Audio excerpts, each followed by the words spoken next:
Kompas TV, rutin walaupun sedikit. Bismillahirrahmanirrahim. Alhamdulillah wassalatu wassalamu ala Rasulillah wa ala alihi wa sahbihi wasallam wa ba'du. Rabbi syrah li sadri wa yassir li amri wahlul uqdatan min lisani yafqahu qawli. Alhamdulillah, puji syukur kita panjatkan kepada Allah Subhanahu wa taala yang masih terus memberikan kepada kita karunia-karunia-Nya, nikmat-nikmatnya, nikmat Islam, nikmat iman, nikmat umur, kesehatan.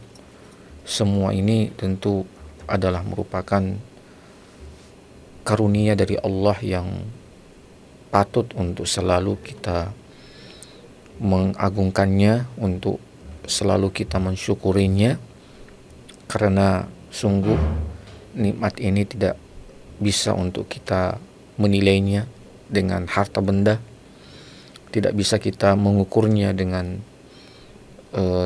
harta benda, yang sungguh kenikmatan dan karunia-karunia ini adalah begitu sangat agung, begitu sangat mulia, begitu sangat besar yang Allah Subhanahu wa taala berikan dan karuniakan kepada kita.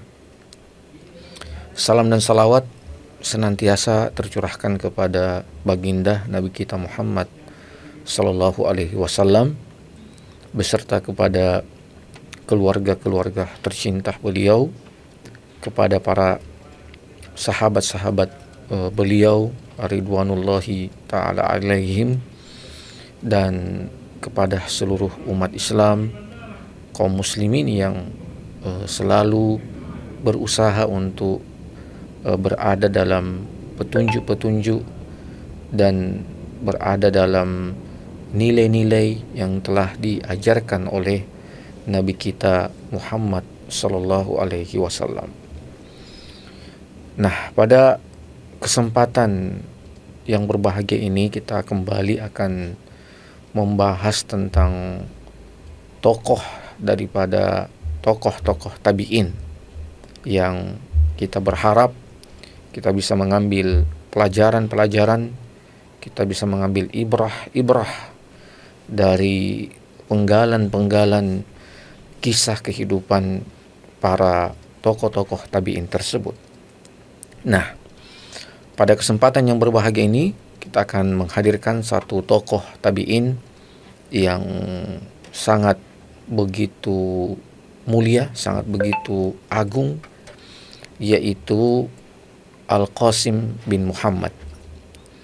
Nah, inilah tokoh tabi'in yang kita akan berusaha untuk mengambil dari penggalan-penggalan kisah kehidupan beliau, hikmah-hikmah, nilai-nilai yang kita berusaha untuk bisa mengamalkannya dan bisa mempraktekkannya dalam kehidupan kita. Kita akan memulai tentang keluarga beliau. Muhammad atau Al-Qasim bin Muhammad ini, ya, nama lengkap beliau adalah Al-Qasim bin Muhammad bin Abi Bakar As-Siddiq, ya. Nah, jadi beliau ini adalah cucu daripada khalifah yang pertama daripada khalifatul muslimin, yaitu Abu Bakar As-Siddiq radhiyallahu taala anhu, ya, seorang yang sangat mulia, ya, seorang yang merupakan manusia paling utama, ya, setelah Rasulullah sallallahu alaihi wasallam, ya, dialah Abu Bakar. Nah, Al-Qasim bin Muhammad bin Abi Bakar ini, ya, tentu beliau adalah salah satu daripada keturunan yang membawa kemuliaan dari kakek beliau, ya, yaitu Abu Bakar As-Siddiq, ya. Nah, sehingga dengan kemuliaan yang ada pada sang kakek beliau, ya, yaitu Abu Bakar As-Siddiq, ya, Maka inilah yang kemudian menjadi sebab paling utama, ya, sebab paling besar ketika keturunan itu saling mewarisi, atau ketika keturunan itu berasal dari keturunan yang mulia, ya. Dan ini bukanlah hal yang tanpa dasar, ya. Kalau kita lihat misalnya Nabi kita Muhammad SAW, ya, beliau ini adalah seorang anak yang lahir dari salah satu rumah, ya, yang sangat terhormat di Jazirah Al-Arabiyah ketika itu, ya. Dan beliau berasal dari keluarga atau berasal dari kabilah, ya, yang sangat dihormati, yang sangat, ya, menjaga nilai-nilai kemuliaan, menjaga nilai-nilai kehormatan, kesucian, yaitu Quraisy, ya.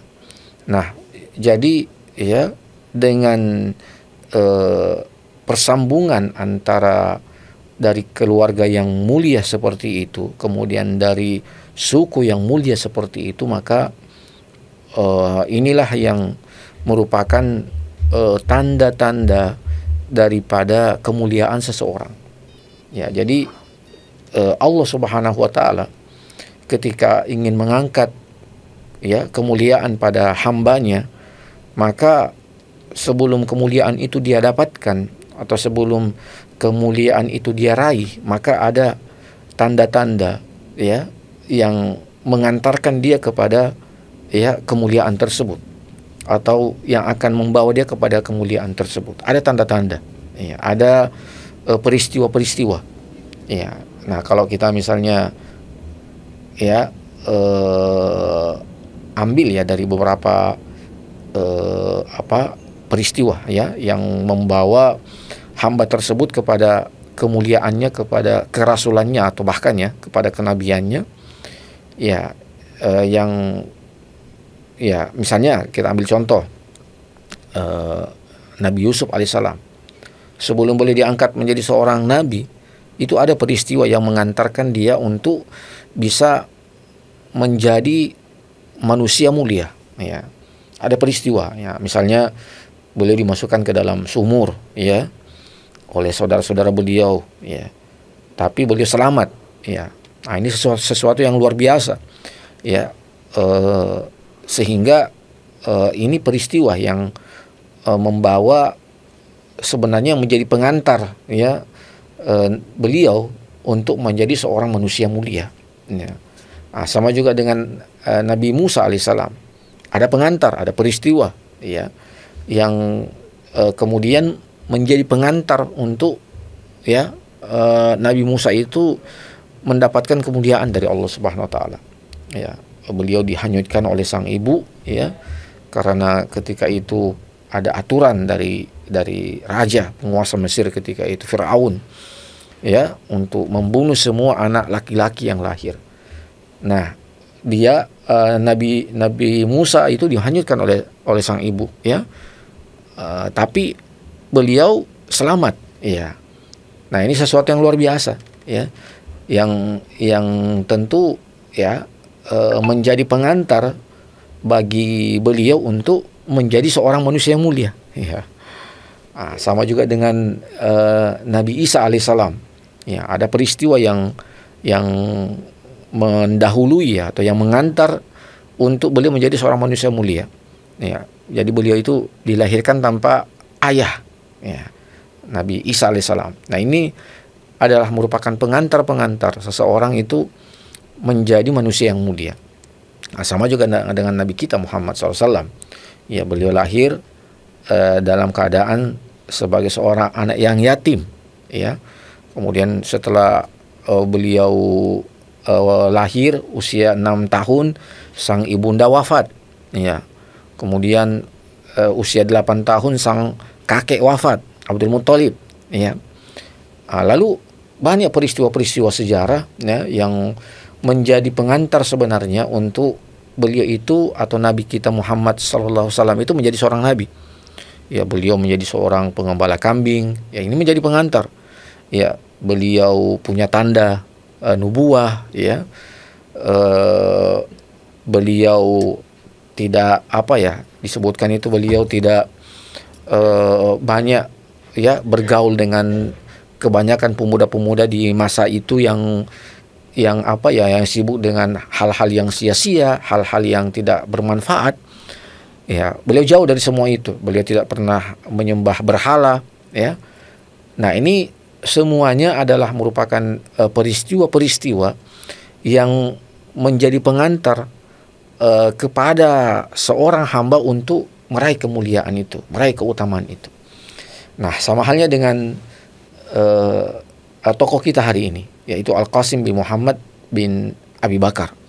Ya, jadi sebenarnya sudah ada ya hal-hal yang terjadi yang menjadi miftah ya, yang menjadi kunci pembuka untuk beliau itu akan menjadi seorang ya yang luar biasa, ya, menjadi tokoh yang luar biasa, ya, bukan cuma sekedar khayalan, ya, bukan cuma sekedar ya hal-hal yang dibayangkan, tidak, ya, tapi betul-betul ya Al-Qasim bin Muhammad ini menjadi seorang yang sangat mulia, ya, bahkan beliau adalah satu daripada 7 fuqahaul Madinah, ya, satu daripada 7 fuqahaul Madinah, ya, yang kepada mereka lah kembali semua keilmuan itu, ya. Jadi keilmuan ketika itu kembali kepada 7 orang, ya. Jadi keilmuan tentang Islam, ya, keilmuan tentang Islamnya secara umum, akidahnya, akhlaknya, fikihnya, ya, kewaraannya, kezuhudannya, keikhlasannya, ketulusannya, ya, kekuatannya, semangatnya, ya. Itu semua kembali kepada 7 fuqaha al-Madinah, ya, 7 ulamanya kota Madinah yang sangat-sangat dalam keilmuan mereka, dalam pemahaman mereka, dalam ketakwaan mereka, dalam wara' mereka, zuhud mereka, itu kembali kepada 7 orang. Termasuk di dalamnya adalah Al-Qasim bin Muhammad bin Abi Bakar As-Siddiq. Nah, jadi beliau ini sebenarnya apa ya, nanti kita akan lihat ternyata beliau juga itu menjadi yatim di masa usia yang masih sangat belia ketika itu, ya, menjadi anak yatim karena sang ayah yaitu Muhammad itu terbunuh. Nah, jadi beliau ini kemudian setelah kita menyampaikan bahwasanya beliau ini adalah merupakan cucu, ya, daripada sahabat yang mulia, ya, khalifah yang pertama daripada khalifah kaum muslimin, yaitu Abu Bakar As-Siddiq, yang beliau kemudian membawa nilai-nilai kemuliaan yang ada pada sang kakek, sekalipun ya dalam ajaran Islam, ya, kita diajarkan untuk kita tidak boleh berbangga-bangga dengan nenek moyang kita, ya, kita tidak boleh berbangga-bangga dengan nasab kita, ya, karena itu semua bukan ukuran, itu semua bukan barometer orang akan mulia ketika nasabnya membawa nasab yang mulia, tidak seperti itu. Ya, banyak ya dari contoh-contoh yang punya nasab yang apa ya, yang bagus, yang mulia, tapi ternyata tidak bisa membawa nasab itu kepada kemuliaannya, kepada keagungannya, ya. Misalnya kita ambil contoh, ada berapa dari keluarga Nabi, misalnya, ya, ada Abu Lahab, ya, ada Abu Thalib, ini kan semua adalah keluarga Nabi, tapi ya Allah mentakdirkan mereka tidak mendapatkan hidayah Islam. Nah, jadi tentu ya bukan menjadi standar utama atau bukan menjadi barometer paling besar seseorang itu ketika dia berasal dari satu keluarga yang mulia, dia juga akan membawa kemuliaan itu. Itu tidak serta-merta seperti itu.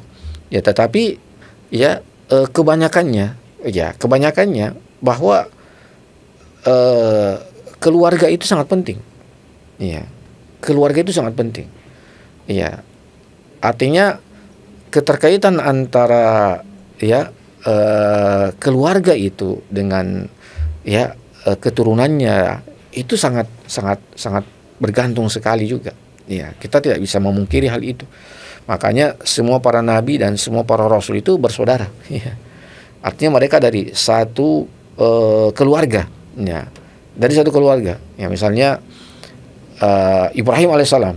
Ya. Semua nabi dan rasul yang datang setelah beliau ini adalah dari keluarga Nabi Ibrahim alaihissalam. Termasuk Nabi kita Muhammad SAW. Ya. Jadi Nabi kita Muhammad SAW ini adalah dari keturunannya Nabi Ibrahim alaihissalam. Ya, Nabi Ibrahim punya dua anak laki-laki, ya, yaitu Nabi Ismail dengan Nabi Ishak. Nah, dari Nabi Ismailnya turun Nabi kita Muhammad SAW. Kemudian dari Ishak itulah turun semua Nabi dan Rasul dari kalangan Bani Israel. Iya, yang begitu banyak yang tidak terhitung ya, tidak terhingga jumlah Nabi dan Rasul yang berasal dari kalangan Bani Israel. Nah, jadi Al-Qasim bin Muhammad bin Abi Bakar ini ya tentu tidak bisa kita pungkiri nilai-nilai yang ada pada kakek beliau Abu Bakar itu ya beliau juga sebagiannya membawa nilai-nilai itu ya, kewaraannya, kezuhudannya, ketakwaannya ya, memang ada kemiripan yang sangat-sangat dekat antara beliau dengan sang kakek tercinta yaitu Abu Bakar As-Siddiq. Nah, kemudian beliau ini lahir disebutkannya pada tahun 38 Hijriah ya. Tahun 38 Hijriah ya, berarti masih pada pemerintahan Utsman bin Affan. Ya, masih pada pemerintahan Utsman bin Affan, karena pemerintahan Utsman bin Affan itu bisa dikata yang paling terpanjang ya, sekitar 12 tahun. Ya, dari tahun 23 Hijriah ya, itu masa pemerintahan beliau ya, sampai di tahun yang ke 35 Hijriah ya. Jadi cukup panjang ya rentan masa pemerintahan Khalifah Utsman bin Affan. Nah, jadi beliau lahir itu pada masa pemerintahan Utsman bin Affan, yang ketika beliau lahir itu memang di saat banyak terjadi fitnah, banyak terjadi konflik. Ya, karena memang para ulama membagi zaman Utsman bin Affan itu menjadi dua ya. Yang pertama 6 tahun pertama itu adalah zaman yang tenang saja, baik-baik saja. Nah, kemudian 6 tahun yang kedua itulah banyak terjadi konflik sampai pada akhirnya terjadi fitnah yang sangat besar yang berakhir dengan pembunuhan Utsman bin Affan radhiyallahu taala anhu. Ya, jadi beliau lahir itu di masa pemerintahan Utsman bin Affan, yang memang beliau melihat di masa itu berbagai gejolak fitnah, berbagai gejolak politik yang terjadi di dalam kota Madinah ketika itu.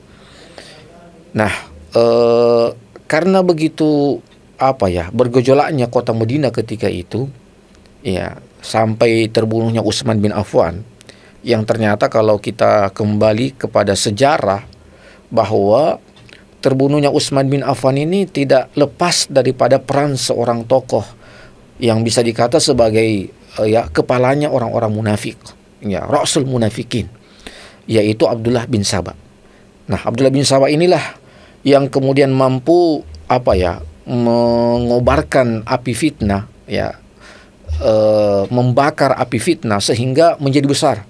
Ya, karena memang kalau kita buka kembali sejarah, memang Abdullah bin Saba ini punya garis keturunan dengan Yahudi. Artinya beliau punya darah Yahudi, ya. Artinya tidak berjauh berbeda ya dengan Bolis ar-Rasul. Kalau Bolis ar-Rasul, dialah yang kemudian yang membawa akidah tentang uluhiyatu Isa. Nah, sementara kalau Abdullah bin Saba ini, dialah yang membawa akidah tentang uluhiyatu Ali. Ya.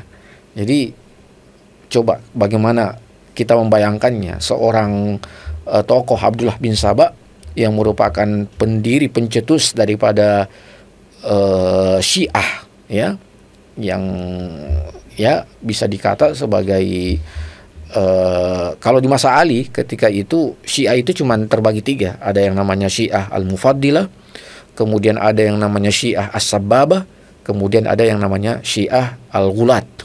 Kalau Al-Mufaddilah itu yang lebih mengutamakan Ali bin Abi Thalib daripada Abu Bakar dan Umar. Itu kalau Al-Mufaddilah, makanya disebut dengan Al-Mufaddilah. Ya, yang Nabi kemudian menghukum orang-orang ini dengan cara Nabi Ali menghukum kelompok yang pertama ini Al-Mufaddilah yang lebih mengutamakan beliau daripada Abu Bakar dan Umar dengan mencambuk, ya, dengan 80 kali cambukan, samanina jaldah, ya, sebagai cambuk seperti cambuk orang-orang yang berdusta atas nama Allah dan atas nama Rasulullah. Ya, jadi ada cambukan, ya, yang berdusta atas nama Allah, berdusta atas nama Rasulullah itu dicambuk dalam ajaran Islam. Cambuk 80 kali cambukan. Adapun As-Sababah ini, ya, kelompok yang kedua daripada kelompok Syiah inilah yang yang disebut sebagai yang mencela Abu Bakar dan Umar. Nah, adapun yang ketiga ini yang Al-Ghulat, ini yang sudah sampai kepada tingkat mengkafirkan Abu Bakar dan mengkafirkan Umar. Nah, jadi apa yang terjadi ketika itu tidak terlepas daripada tokoh Abdullah bin Saba ini. Ya, tokoh daripada Abdullah bin Saba yang datang menghasut, ya, mempropagandakan, ya, berbagai fitnah-fitnah sehingga membuat api fitnah itu semakin besar menyala dan membuka pintu-pintu kerusakan di dalamnya. Ya, sampai terjadilah pembunuhan Utsman bin Affan. Ya, jadi pembunuhan Utsman bin Affan itu dibalik daripada, ya, tokoh Abdullah bin Saba ini, seorang rasul munafikin, pemimpin daripada orang-orang munafik. Nah, jadi setelah terbunuhnya Utsman bin Affan, yang memang ketika itu beliau difitnah, ya. Jadi di antara fitnahnya itu, dan ini yang mengobarkan adalah Abdullah bin Saba, ya.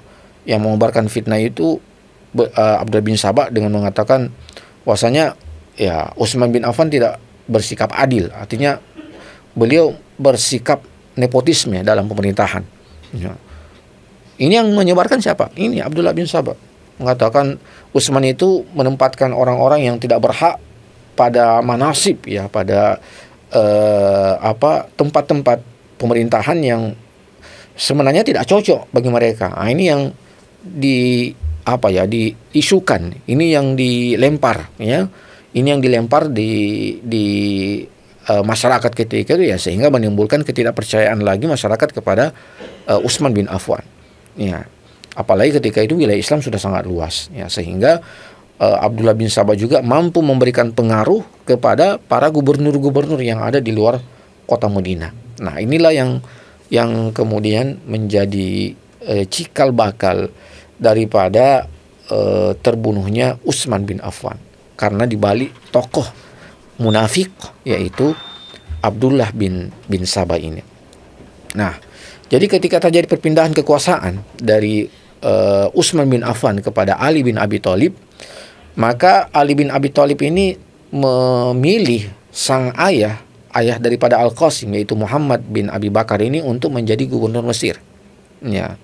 Jadi setelah wafatnya Utsman bin Affan terbunuh, ya, bahkan pembunuhan yang sangat keji, ya, yang sangat sadis, ya, bisa dikata, ya, pembunuhan yang sangat sadis ketika itu, ya. Dan, ya, siapa yang dengan tegahnya, ya, membunuh seorang manusia yang mulia, yang menjadi menantu bagi dua anak, ya, yang menjadi istri bagi dua anak perempuan Rasulullah SAW, yang dua kali hijrah, ya, Zunnurain dengan Zuhijrataini, itu gelar yang dimiliki oleh Utsman bin Affan.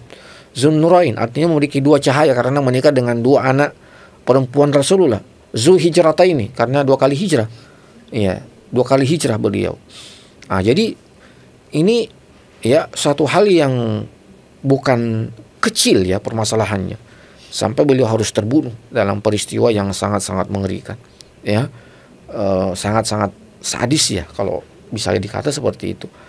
Nah, jadi ketika beliau wafat, maka digantikanlah kepemimpinan oleh Ali bin Abi Thalib. Nah, Ali bin Abi Thalib ini mengangkat, ya, ayah daripada Al-Qasim ini, yaitu Muhammad bin Abi Bakar, menjadi khalifah di kota Mesir. Ya. menjadi khalifah di kota Mesir atau menjadi gubernur di kota Mesir.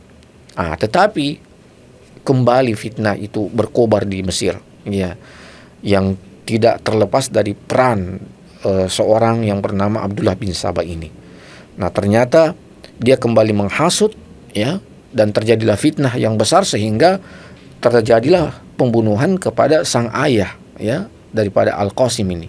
Ayah beliau yaitu Muhammad bin Abi Bakar ini terbunuh kembali, syahid. Nah, jadi syahidnya di sini, ya, hal yang penting di sini ternyata, ya, baju Islam itu, ya, baju keimanan itu begitu mudahnya untuk dipakai oleh orang-orang yang punya kebencian yang besar terhadap Islam. Ya. Dan ini yang sangat sulit untuk kita hadapi. Ini yang sangat berat untuk kita bisa mengetahui, karena datang dengan pakaian Islam, datang dengan perilaku nilai Islam, tetapi ya di dalamnya itu penuh dengan kebencian, di dalamnya itu penuh dengan kerusakan. Nah, inilah yang sangat-sangat perlu untuk kita waspadai, ya, kehadiran orang-orang yang memang, ya, ingin menghancurkan Islam itu dari dalam, sebagaimana yang pernah terjadi di masa Utsman bin Affan. Nah, jadi ketika sang ayah wafat, terbunuh, ya, Muhammad bin Abi Bakar terbunuh, maka, ya, dalam kondisi seperti itu tentu Al-Qasim ini harus, ya, ada yang mengasuhnya, harus ada yang mendidiknya. Nah, disinilah kembali peran seorang bibi, ya, peran seorang bibi yang cukup memberikan, ya, perubahan yang sangat besar kepada sosok Al-Qasim bin Muhammad itu. Ya, jadi setelah sang ayah wafat, maka beliau diminta oleh sang bibi yaitu Aisyah, ya, binti Abi Bakar. Ya, jadi bibi beliau itu adalah Aisyah, ya, binti Abi Bakar, istri Rasulullah SAW. Maka dimintalah untuk membawa kedua anak daripada Muhammad bin Abi Bakar. Ya, jadi ketika itu Al-Qasim dengan adik perempuannya itu dibawa ke hadapan ibunda Aisyah radhiyallahu taala anha. Nah, disinilah kemudian Al-Qasim bin Muhammad itu mendapatkan, ya, atau menjadi awal mula bagaimana beliau menjadi seorang yang memiliki ilmu yang begitu sangat luas, ilmu yang begitu sangat dalam, ya, pemahaman yang begitu sangat baik terhadap ajaran-ajaran Islam. Dari mana? Dari, ya, sosok ibunda Aisyah radhiyallahu taala anha. Ya, disinilah kemudian beliau mengawali, ya, kehidupan beliau yang pada akhirnya menjadi seorang ulama besar. Ya, jadi memang Allah Subhanahu wa taala sudah mengatur semua itu, ya, bagaimana Al-Qasim bin Muhammad ini akan menjadi seorang ulama yang besar. Nah, Allah sudah mengatur semua itu. Ada hikmah ketika sang ayah wafat, ya, pada usia di mana Al-Qasim itu masih sangat kecil. Nah, ternyata itulah kemudian takdir Allah mempertemukan Al-Qasim bin Muhammad bin Abi Bakar ini dengan, ya, seorang wanita yang bisa dikata, ya, lautan ilmu lah pada dirinya. Iya, Aisyah radhiyallahu taala anha yang merupakan murid, ya, sekaligus istri Nabi kita Muhammad sallallahu alaihi wasallam.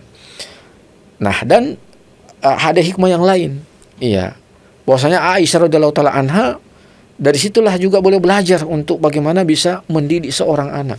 Ya. Jadi masing-masing ada hikmahnya. Ya, bagi Al-Qasim bin Muhammad hikmahnya adalah bahwa beliau dengan berada pada pangkuan sang bibi, maka menjadi awal mula daripada, ya, keilmuan beliau yang pada akhirnya menjadi seorang, ya, yang memiliki ilmu yang sangat luas. Itu bagi Al-Qasim bin Muhammad. Tetapi sebaliknya bagi Aisyah, ya, maka ada hikmah juga yang sangat besar baginya adalah bahwa inilah saatnya, ya, beliau, ya, menjadi seorang ibu bagi, ya, ponakan beliau yaitu Al-Qasim bin Muhammad dengan salah seorang saudari perempuan daripada Al-Qasim bin Muhammad. Nah, kalau kita mau kisahkan ya, ceritakan tentang bagaimana ya kehidupan di saat Al-Qasim bin Muhammad ini berada pada pengasuhan sang bibi tercinta, itu sungguh sangat luar biasa. Ya, betul-betul ya pengasuhan yang didapatkan oleh Al-Qasim bin Muhammad ini dari sang bibi tercinta itu, sampai beliau mengakui itu sampai mengalahkan pengasuhan ya atau kasih sayang atau cinta dari ya ayah dan ibu beliau. Ya, sungguh luar biasa. Ya, dan memang ya seperti itulah ternyata kehidupan daripada keluarga Rasulullah SAW. Ya, jadi roda perputaran kehidupan Nabi SAW itu ternyata tidak jauh-jauh beda dengan apa yang terjadi pada keluarga-keluarga beliau. Ya, sama juga dengan Nabi Muhammad SAW, kan begitu. Ketika beliau wafat, ketika orang tuanya wafat, sang ayah, ibu wafat, maka pengasuhan berpindah kepada kakek. Setelah kakek wafat, pengasuhan berpindah kepada paman, dan seperti itulah juga terjadi kepada keluarga-keluarga beliau. Nah, termasuk Al-Qasim bin Muhammad ini. Nah, jadi kalau menceritakan tentang bagaimana hubungan antara bibi ya yaitu Aisyah radhiyallahu taala anha dengan Al-Qasim ini, itu sungguh sangat luar biasa. Ya. Jadi karena ketika itu Al-Qasim masih sangat kecil ya. Ya, masih sangat kecil. Ya. Dan Al-Qasim sendiri yang menceritakan itu, bagaimana beliau diperlakukan oleh sang bibi ya, dari mulai dimandikan sampai kemudian diberi makan, sampai dipakaikan pakaian, sampai disisir ya, dan segala hal-hal yang memang didapatkan oleh seorang anak kecil dari sang ibu, itu semua didapatkan dan dirasakan oleh Al-Qasim bin Muhammad. Nah, jadi bagi ibu-ibu ketika ingin belajar tentang bagaimana menjadi seorang ibu yang betul-betul ya ibu ya, maka belajarlah dari bagaimana cara mengasuhnya Aisyah radhiyallahu taala anha kepada anak-anak beliau, walaupun beliau tidak punya anak ya, tetapi ketika itu Al-Qasim bin Muhammad dengan saudari perempuannya pada posisi anak beliau juga ya, karena beliau mendidik dari sejak kecil Al-Qasim bin Muhammad dengan saudari perempuannya. Nah, disitulah ya nampak sekali itu bagaimana sosok keibuan yang ada pada diri Aisyah radhiyallahu taala anha, yang perlu untuk apa? Untuk ditoladani oleh para ibu-ibu ya, yang perlu ditoladani oleh para ya ummahat ya, ketika bagaimana sang Aisyah, sang ibu ya, bibi ini mengasuh Al-Qasim bin Muhammad. Bahkan dari pengasuhan itu membawa Al-Qasim bin Muhammad ini menjadi seorang ulama besar. Ya. Menjadi seorang yang penuh dengan keilmuan. Ya. Yang menjadi gudang ilmu, ya, yang menjadi sumber ilmu. Itu ya, siapa yang membawa semua itu? Ba'dallahi azza wa jalla, tentu Aisyah radhiyallahu taala anha. Dan dari sinilah Al-Qasim bin Muhammad itu menjadi seorang ahli hadis yang banyak juga menjadi perawi hadis atau meriwayatkan hadis. Ya. Jadi subhanallah ya. Dan di sini ada hikmah juga, ada pelajaran penting. Ya, bagaimana pentingnya seorang guru itu. Ya. Bagaimana pentingnya seorang guru. Ya. Bahwasanya guru itulah yang harus kemudian menjadi ya landasan paling utama. Guru itu menjadi ya pintu atau gerbang yang paling pertama dan utama untuk lahirnya ya generasi-generasi yang baik, generasi-generasi yang berilmu, generasi-generasi yang berakhlak, generasi-generasi yang mulia. Ya, pintunya dari mana? Pintunya dari guru. Ya, sebagaimana Aisyah radhiyallahu taala anha bisa menjadikan seorang Al-Qasim bin Muhammad ini menjadi seorang ulama, bahkan menjadi 7 daripada fuqahaul Madinah. Itu bukan hal yang mudah. Ya, yang tentunya peran daripada seorang guru ya. Kalau di sini posisinya adalah Aisyah radhiyallahu taala anha yang sangat-sangat luar biasa. Ya, bahkan bagaimana kedekatan ya antara Aisyah dengan Al-Qasim bin Muhammad, dan itu Al-Qasim bin Muhammad sendiri yang menceritakan. Ya, banyak sekali kisah-kisah ya yang beliau sampaikan tentang bagaimana ya cara Aisyah radhiyallahu taala anha memperlakukan dirinya dan memperlakukan ya adik perempuannya, karena ketika itu mereka berdua ya, Al-Qasim bin Muhammad dengan salah seorang saudari perempuannya. Dan Al-Qasim menceritakan itu ya, beliau sendiri menceritakan bagaimana dia diperlakukan, jadi disuapin makanan ya, dipakaikan pakaian yang terbaik, yang bersih, yang baik ya. Beliau bahkan Aisyah yang memandikan keduanya ya, Aisyah yang merapikan keduanya ya. Setelah itu Aisyah mengajarkan kepada mereka ilmu Islam, Aisyah yang mengajarkan mereka hadis-hadis Rasulullah SAW, Aisyah yang kemudian mengajarkan mereka tentang keikhlasan, ketulusan, kewaraan, kezuhudan, ketakwaan ya. Aisyah yang mengajarkan semua itu, sehingga ya apa yang ada pada Aisyah radhiyallahu taala anha itulah yang ada pada diri Al-Qasim bin Muhammad ya. Yang paling sangat terkenal itu adalah kezuhudan itu dan kewaraan ya, yang ada pada Aisyah itu semua ya kemudian dimiliki oleh Al-Qasim bin Muhammad bin Abi Bakar As-Siddiq radhiyallahu taala anhu. Ini sungguh hal yang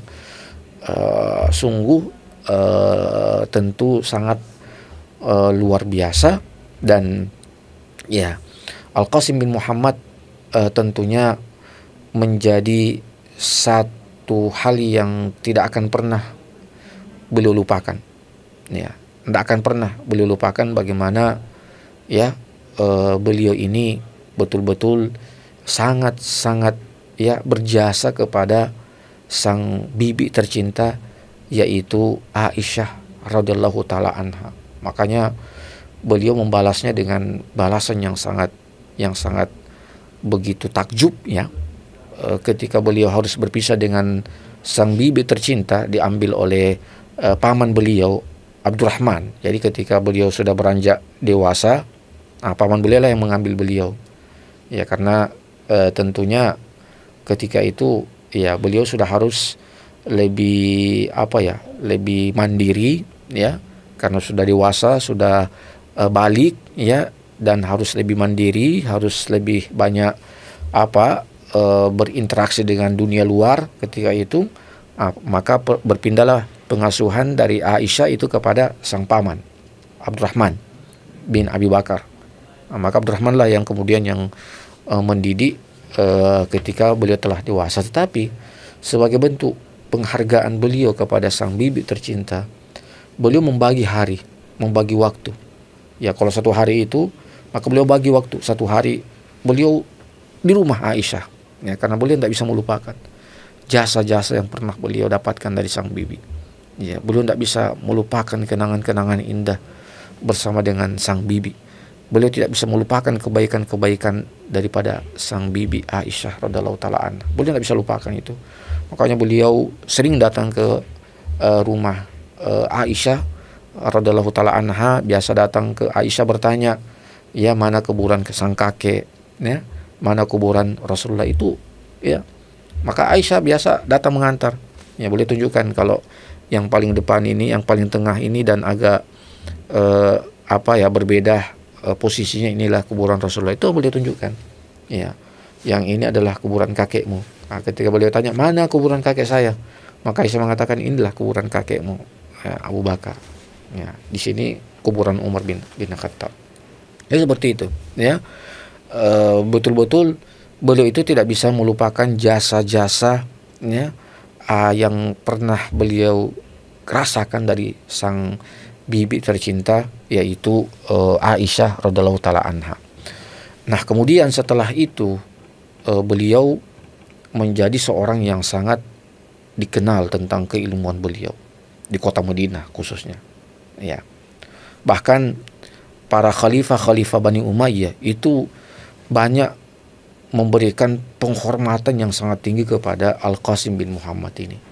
ya, karena dikenal dengan keilmuan beliau yang sangat luar biasa, lautan ilmu, ya, lautan ketakwaan ada pada diri beliau, lautan kezuhudan ada pada diri beliau, lautan kesalehan ada pada diri beliau, lautan ya keikhlasan ada pada diri beliau. Makanya beliau itu jadikan sebagai rujukan bukan cuman para ulama, ya, bahkan para umara ketika itu.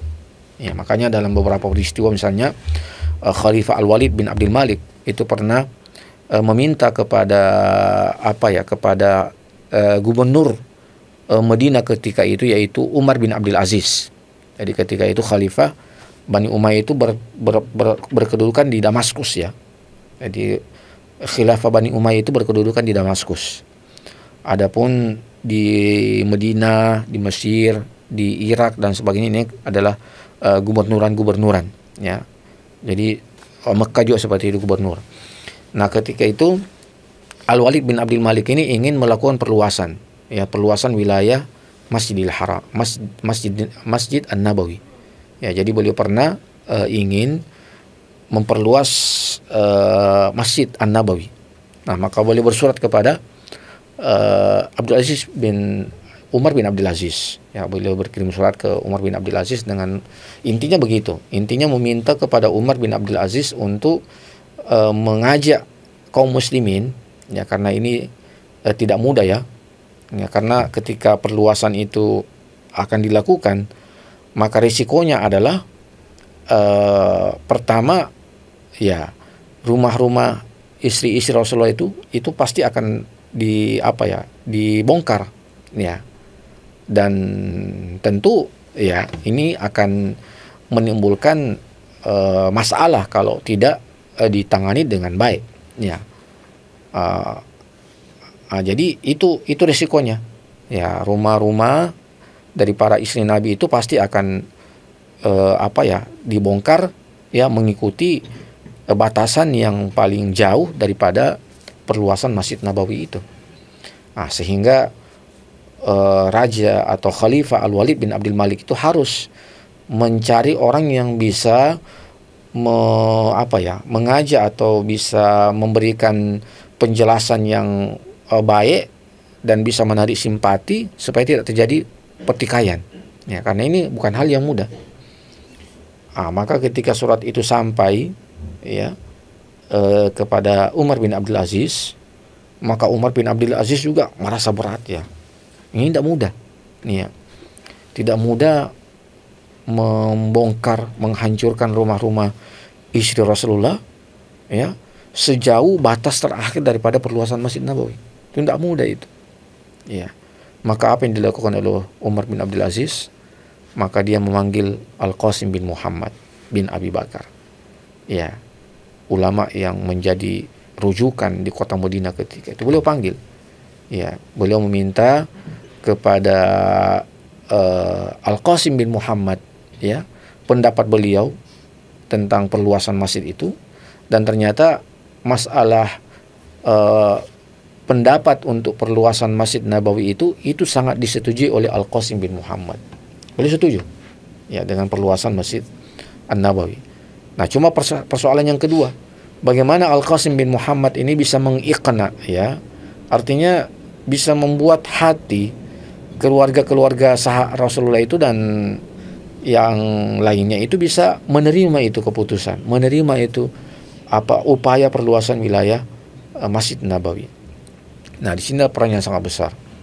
Maka Al-Qasim bin Muhammad kemudian mengajak, ya, dan meminta kepada istri-istri Rasulullah untuk untuk harus dilakukan pembongkaran, ya, untuk perluasan Masjid Nabawi, dan akan dibuatkan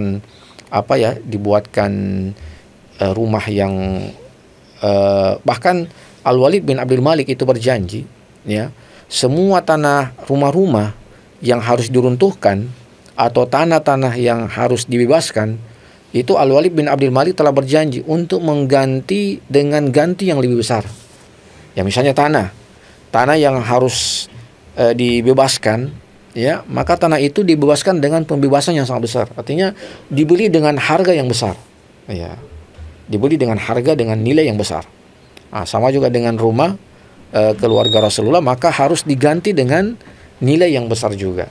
Nah, inilah yang menjadi sebab juga kemudahan bagi Al-Qasim bin Muhammad ini untuk mengajak dan meminta ke lapangan hati ya untuk perluasan Masjid Nabawi. Dan akhirnya itu terlaksana. Ya, akhirnya itu terlaksana dan perluasan Masjid Nabawi itu bisa tercapai. Nah, ini tentu tidak mudah kalau bukan sosok yang punya pengaruh kepada kaum muslimin, pengaruh kepada masyarakat untuk bisa mengikna ya, atau untuk bisa ya memahamkan ya hati perasaan daripada kaum muslimin ketika itu. Nah, ini salah satu kemuliaan yang tentu tidak dimiliki oleh orang-orang yang sembarangan, orang-orang kebanyakan. Ya, ini hal tentu dimiliki bagi mereka-mereka yang memang Allah Subhanahu wa taala bukakan dari hati-hati mereka pintu-pintu kebaikan kepada manusia. Nah, makanya Nabi kita sallallahu alaihi wasallam pernah mengatakan, inna minan nasi mafatihun lil khairi magalikun lisyarri wa inna minan nasi magalikun lisyarri mafatihun magalikun lil khairi ya mafatihun lisyarri. Nah, jadi seperti itu yang pernah Nabi kita sallallahu alaihi wasallam sampaikan, bahwasanya ada manusia itu yang menjadi pembuka pintu-pintu kebaikan dan penutup pintu-pintu keburukan, dan sebaliknya ada juga manusia yang menjadi pembuka pintu-pintu keburukan dan menjadi pengunci pintu-pintu kebaikan. Nah, itu ada pada diri Al-Qasim bin Muhammad bin Abi Bakar yang mampu mengajak kaum muslimin, mengajak keluarga-keluarga Rasulullah SAW untuk ikut dalam membantu perluasan Masjid Nabawi. Dan sungguh luar biasa ya, dengan perluasan Masjid Nabawi itu membawa pengaruh politik yang sangat besar, pengaruh ekonomi yang sangat luar biasa, pengaruh sosial yang sangat luar biasa ya, dengan perluasan Masjid Nabawi.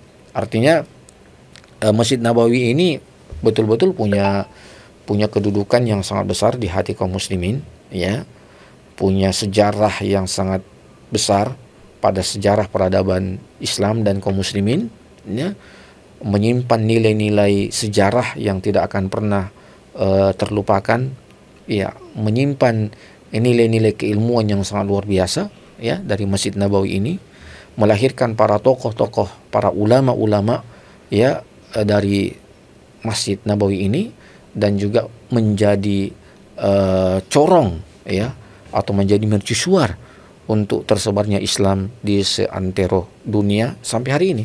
Ya, itu tidak terlepas daripada peran Masjid Nabawi yang sangat luar biasa ya, yang sangat istimewa ya, yang tidak pernah akan terlupakan dalam sejarah Islam, beserta dengan perkembangannya, beserta dengan penyebarannya.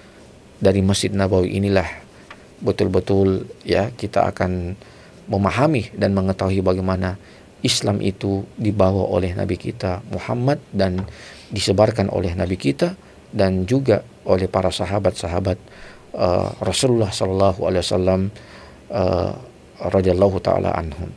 Nah, jadi ini tentang Al-Qasim bin Muhammad bin Abi Bakar, dan sebagai penutup bahwasanya beliau disebutkan wafat itu pada tahun 108 Hijriah ya, radhiyallahu taala anhu, dan dikuburkan di daerah Irak ya, tentu dengan membawa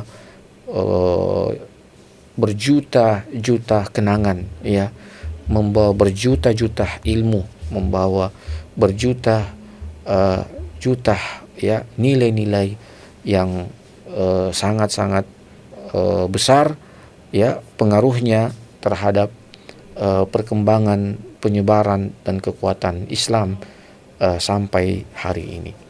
Nah, ini yang bisa kita sampaikan ya tentang Al-Qasim bin Muhammad bin Abi Bakar.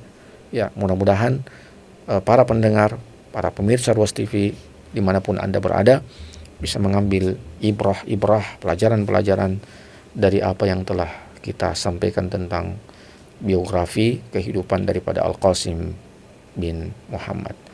Nah, mohon maaf apabila ada hal-hal yang kurang, yang tidak berkenan dari apa yang kami sampaikan, atau ada yang luput dari apa yang kami sampaikan. Mohon maaf ya, karena sesungguhnya kesempurnaan itu bukan milik kita, tetapi kesempurnaan itu hanya milik Allah Subhanahu wa ta'ala. Akhirnya kami tutup dengan membaca doa penutup majelis. Subhana rabbika rabbil izzati amma yasifun, wassalamun alal mursalin, walhamdulillahi rabbil alamin. Wassalamualaikum warahmatullahi wabarakatuh.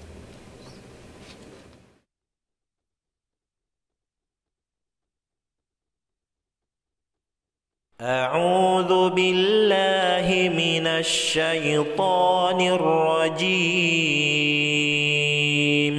بسم الله الرحمن الرحيم. عما يتساءلون عن النبأ العظيم الذي هم فيه مختلفون. كلا سيعلمون ثم كلا سيعلمون. ألم نجعل الأرض مهادا والجبال أوتادا وخلقناكم أزواجا وجعلنا نومكم سباتا وجعلنا الليل لباسا وجعلنا النهار معاشا وبنينا فوقكم سبعا شدادا وجعلنا سراجا وهاجا وأنزلنا من المعصرات ماء ثجاجا لنخرج به حبا ونباتا وجنات ألفافا. إن يوم الفصل كان ميقاتا يوم ينفخ في الصور فتأتون أفواجا وفتحت السماء فكانت أبوابا وسيرت الجبال فكانت سرابا. إن جهنم كانت مرصادا للطاغين مآبا لابثين فيها أحقابا لا يذوقون فيها بردا ولا شرابا إلا حميما وغساقا جزاء وفاقا. إنهم كانوا لا